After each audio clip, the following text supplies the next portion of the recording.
This episode of Eyes Up Guardian is brought to you, as always, by patreon.com/0and09.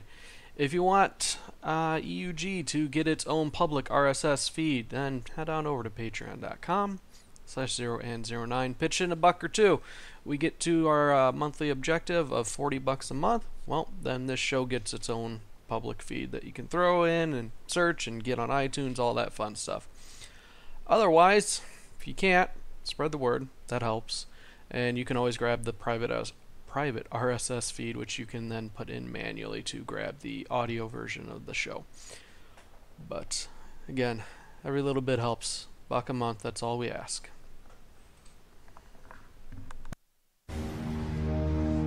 Guardian. Guardian? Eyes up, Guardian.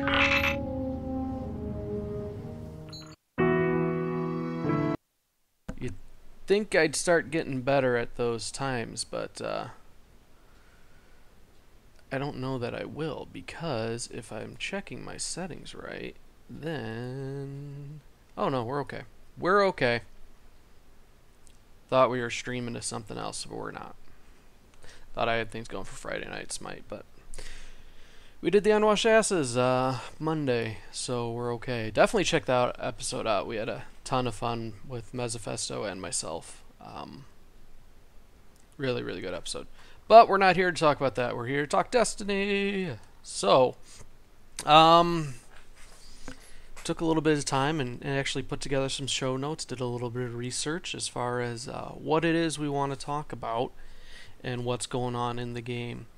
I guess we'll kind of get all the little blurbs out and then dig into some of the bigger things, like the Trials of 9.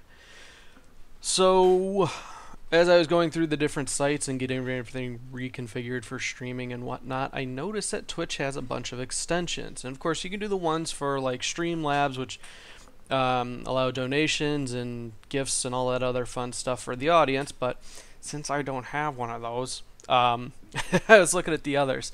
And there's actually one that Twitch just put in for Destiny 2, which allows viewers to view a streamer's gear on that current character as they're playing. So I thought that was super neat. Went ahead and integrated into my own channel. So I'll be testing that out later today, and then Saturday evening I'll be messing around with that a little bit. So the idea being, as you're watching somebody play, you can go ahead and click a little tab on the, I think it's the right hand side of the screen, and it'll slide out with all of their character information. So I got that set up, and I'm curious to see how it plays out. I don't watch streams myself, so it'll be interesting to see how it pans out. But I thought that was neat. Especially in a game like Destiny where you're like, oh, well, what gun is that person using, or what's their armor setup, perks like that. It's useful to know, especially if you're going into things like Trials of 9 and you want to see what optimal setups are. Then that's a way to go about it. So I got the Hunter Titan up to 277. I was pretty proud of that. And then I see that essentially the light cap is at 300 right now, so I'm still 23 away. I'm really gonna have to buckle down and find a group to do the Nightfalls and Strikes with. I really, really want to do Trials of 9 at some point this weekend, but again, gotta find a group. So, if anybody wants to play, head over to the Horror of Casitas page at horrorofcasitas.com, or find us on Bungie.net, or even on the Xbox Live. Essentially, anywhere you can find a group, we've got something set up there, so you can find a way to get in touch. And hey, we can start running stuff together. Otherwise, I'm just going to pick up randos. It's just the way it's got to be. So I got the Hunter up to a point where, not the Hunter, the Titan up to a point where I'm comfortable with where he's at and ready to progress into endgame content. Not to mention his gear just looks super slick. He's such a handsome boy.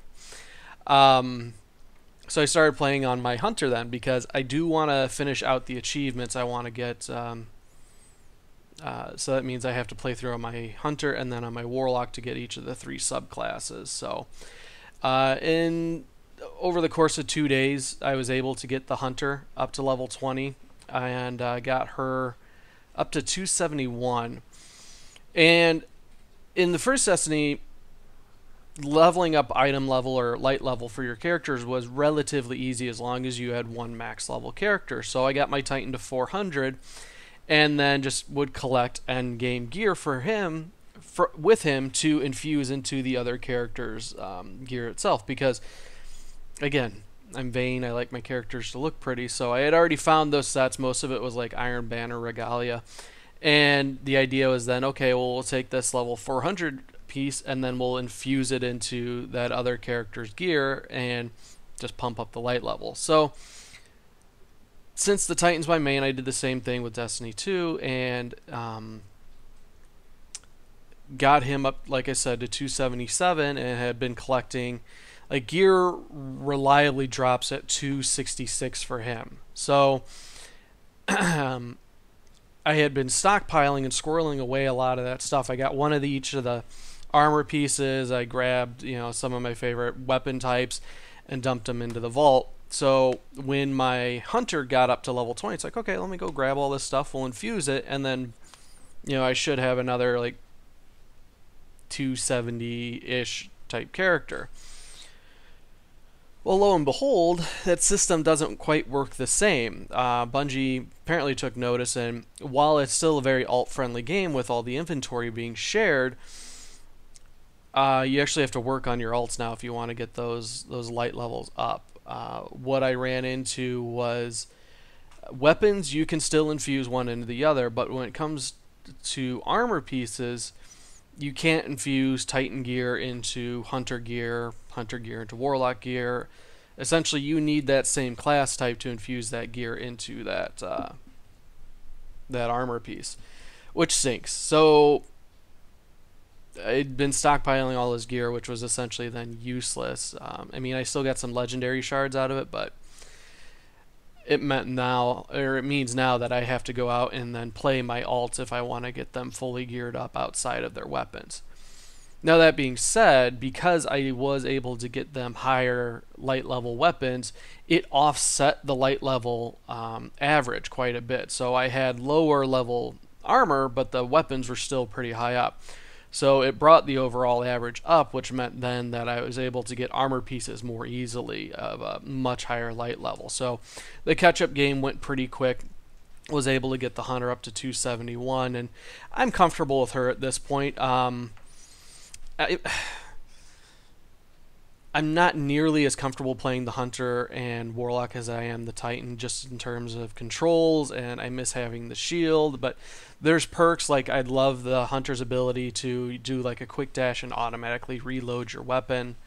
I got fairly decent in PvE with a throwing knife, and then just having, because I went gunslinger with her, being able to have that recharge on a critical hit which killed an enemy instantly was nice.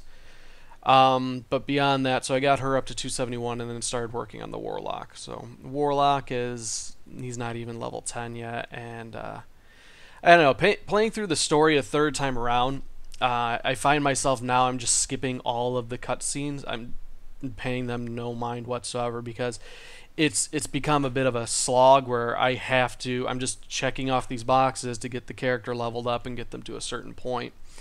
So I'm not really enjoying the story like I had before, and any real progress I want to go ahead and make with my Titan, but I still want to have that option, like, to float around and play a different character.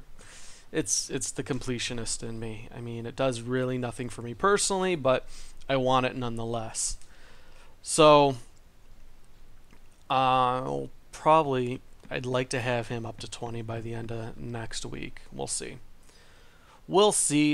One thing I did notice, though, is that all three of your characters, even though they're under your one account and all in the same clan technically, they each contribute independently to clan XP. So while one character is capped at 5,000, if you play all three characters and do your weekly clan contributions, that's 15,000 that you can contribute every week by yourself.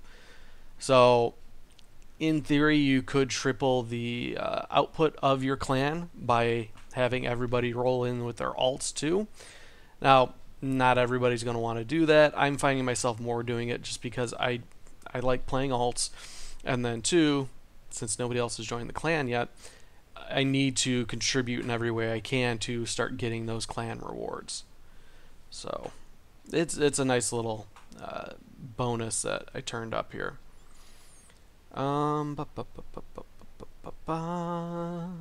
Just going through release notes here. So we have some content coming up on the 22nd. So today's Thursday, September 21st, 2017. So we have new content dropping tomorrow on a Friday. Trials of the 9 returns. So that is your ultra competitive PvP, replacing the Trials of Osiris from the first game. Survival game mode is coming on Altar of Flame, and Xur's returning with some new exotics. So Xur, I noticed, he didn't go away after, because in Destiny 1 he would only stay a couple days and then he'd bugger out. It looks like he is going to stay around the entire week, which is going to be a godsend. Because, especially weekends where we're doing something with the kids and whatnot, you don't have time to log in and go and see what Xur has for sale. So being able to check that out throughout the week is going to be nice. Sorry, just tinker with that. I should have had it set before, but I didn't. Now it's just looking at the ceiling. I shouldn't have messed with it. So, that is nice, having him stick around through the week, because, like I said, you don't always have the ability to see what Xur's got going on throughout the week, or on the weekend. And then it gives you a little more opportunity to go ahead and farm up shards and then buy all the pieces of equipment, especially if you're working on the Life Exotic achievement, where you need the 15 pieces, which I finally got after rolling through my hunter. It came about. I will say I'm super pleased with the exotic system in Destiny 2 in that you can go to your archive or your vault now, and then it's only 10 legendary shards to grab a copy of the weapon.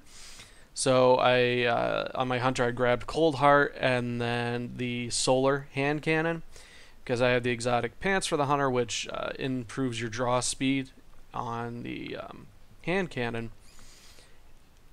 And it is so nice being able to use the same weapons across my characters.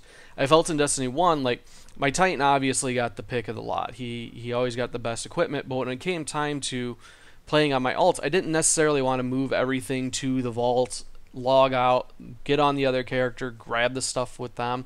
So they definitely got leftovers. Now, that being said, Bad Juju's not a terrible leftover, but I was a lot better with Hakan's Hatchet than I was Bad Juju. So being able to set up the same primary, secondary, even heavy weapons on all 3 characters is going to be a godsend. And since I use there's some assault rifle that you get as a quest reward from Shax or Zavala. It's the one you start with on the first mission at the tower. But it is as close to Hakan's Hatchet as I'm gonna get. I love it. And then you throw in the hand cannon as a good secondary, or as you're farming up the PvP quests where you have to get a certain number of kills with element types, go grab Cold Light or Hard Light, switch up your element type, and then you're up and running. It's a fantastic setup. I love this system. So the 26th then, which is Tuesday of next week, Flashpoint comes to Titan. So Flashpoints are just you earn a little extra loot for competing in public events. The Nightfall switches over to the Pyramidion with new modifiers, and Leviathan Raid guided games beta finally comes out. So for those like myself who don't have a group to run with, get your light level to a minimum. I think it's like 280 right now is what they're saying in the game. and you can sign on for the guided games of the guild and or clan and have them run you and learn the fights. From what I've heard, again, it's super technical, and it would help to have a good primer, like watch YouTube videos, read synopsis, because I've been doing a little bit of that myself, and it's a big old pain in the butt to learn everything. And then probably the most important thing is factions are making a return. So there's an event called Faction Rally kicking off next Tuesday.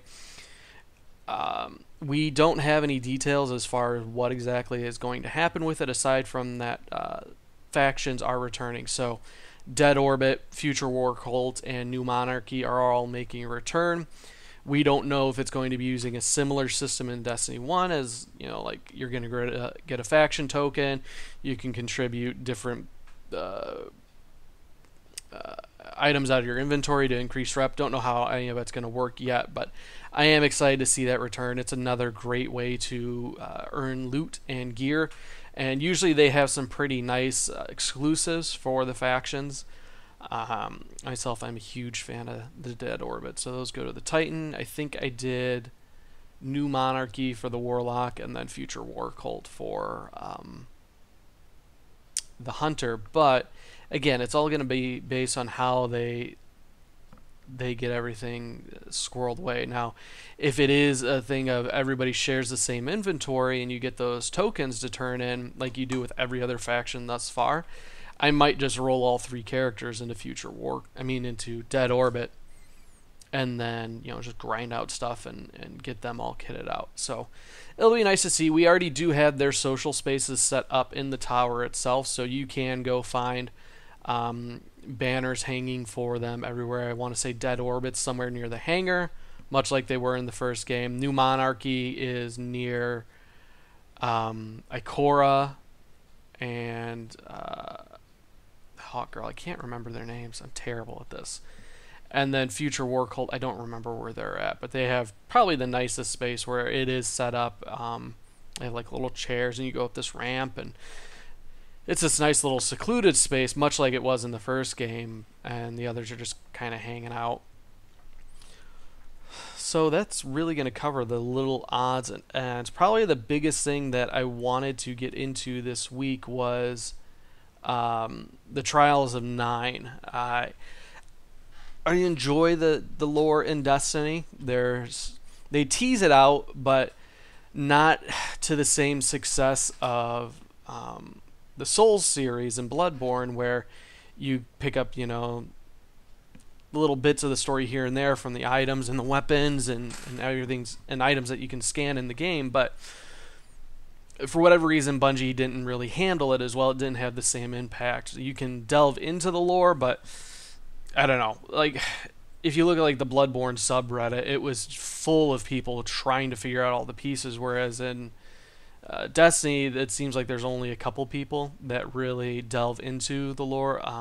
Probably the most notable is Bife, or My Name is Bife. You can find his YouTube channel. I'll put a link in the show notes. But he's the only one I really that really reliably kicks out new content as far as, okay, we're going to dig into the lore. And I'm going to be honest, that's where I'm getting a lot of this info, as well as Game Informer put up an article about the Trials of 9. And that's the thing. I'm not seeing much in the way of like videos about the Trials of 9 outside of people just doing their own matches. So supposedly the intro scene is very captivating to watch, and there's something cool that happens at the end.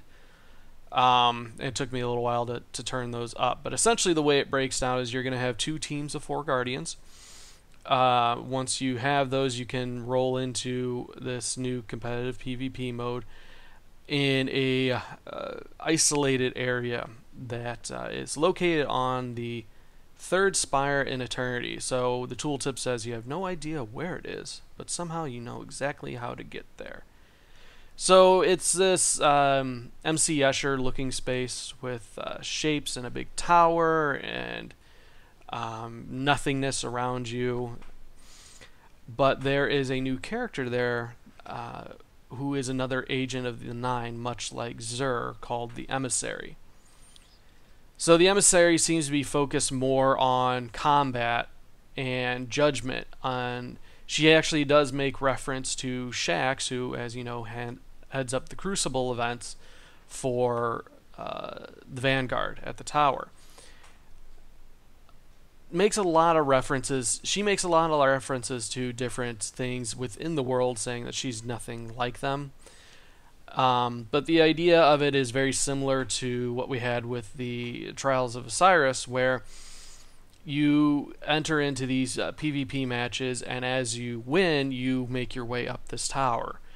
So by winning a single match, you are granted access to this social space. It's the third social space in the game, following up the farm and then the tower. So you win, you actually get access, but to ascend it, you do have to, like I said, you have to win matches. So 3 wins gets you up a tier and grants you a key. Now they keep they keep saying there are 3 keys needed to unlock essentially these secrets. What these secrets are, what the keys technically are, not really made too clear. They're called certain things like the Key of Death. There are weapons that allude to this and break down the lore a little bit more, but Bungie's being very cryptic and very vague about this. So 3 wins gets you ascension up the tower. 5 wins gets you up there again. 7 wins, you go up the third and final time, but to get to the 4th final spot, you have to win 7 times with no losses. The emissary will then tell the Guardian that they are now worthy, and essentially to keep an ear out that the 9 are going to be coming. So I don't know if it's a thing where we get a secondary expansion or more DLC that delves into this, because in one of the weapons, the lore hints at 9 ghosts that went out into the darkness and returned, and a Guardian meets up with them. Now, we did also get hints at that the darkness has returned in Destiny 2 when we're having the vision of the broken shard of the Traveler. There are these triangular shapes that are falling into the water. These are reminiscent of the ships of the darkness that were in the concept art for Destiny 1. These are the same ships that you see at the end of Destiny 2, where the Traveler reawakens and his light emanates through the galaxy. Once it reaches the outer edges, you see it hit these same triangular ships that then light up and come back to life. So the Trials of 9 is very much focused on these enigmatic individuals that have a knowledge of things that are greater than the events going on. Essentially, that the emissary makes reference to the Guardians knowing nothing despite having these tremendous gifts, and that essentially everything's inconsequential. She has a very nihilistic view on things, which would make sense as someone who did see, essentially the void or the darkness, and saw how utterly futile and pointless everything that makes up our lives is. It's like an ant getting a glimpse at the entirety of the world. So I really dig that. But it would be interesting to see the 9 come into play with the darkness. Are they agents of the darkness? Are they ghosts that ventured too far? We don't know. Essentially, all we know of them thus far is that Xur was an agent of them, but he compares himself to a garbage collector for them. He has no will of his own. He just gets sent wherever they tell him to. And now we have the emissary. They make a couple references to what could be the Horsehead Nebula. When you make it to the 4th and final area, it is essentially a giant lake or ocean. There are no ends, filled with a sky full of stars, and the emissary is essentially projected into one side of it, where she is gigantic, and at the opposite end there is a horse made of stars. So it could be that's where the 9 are. It could be anything. We don't know much at this point. There's in the subreddit been a lot of speculation, but nothing conclusive thus far. So I'm really, really excited to see how this shakes out, because we know the first DLC is going to tackle Osiris himself, the legendary warlock who trained Ikora. So I'm curious to see what the second DLC will be if we get more into the 9. But there's so many things that I want to delve into and to know about this story that I don't know. I got to be patient, but we started rebooting Rasputin's systems. What's going on with him? What's going on with the 9? Are we finally going to get a new enemy type with the darkness? Whatever happened to the Exo Stranger? There's so much that we can get into that Bungie's being very, very tight-lipped about. So that's really all we've got this week. Let me just double check my notes here. But I think, yeah, that's going to take care of it. So I am going to put a link to the notes in, to these articles in the show notes. So if you want to, again, help support the show, get its own public RSS feed, head over to patreon.com/0and09. Otherwise, the show's archives will go up in the private RSS feed, and you can always check it out at YouTube, over at my channel 0and09. Yeah, I think that's gonna do it. We will see you next Thursday at 9 a.m.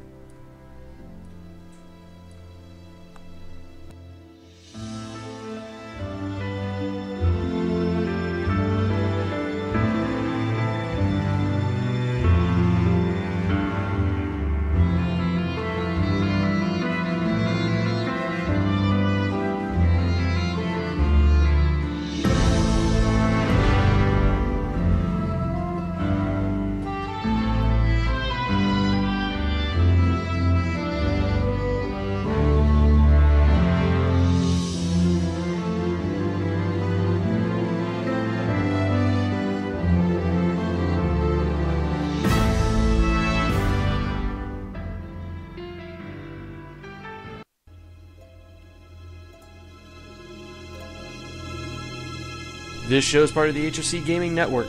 Get more at horrorofcasitis.com.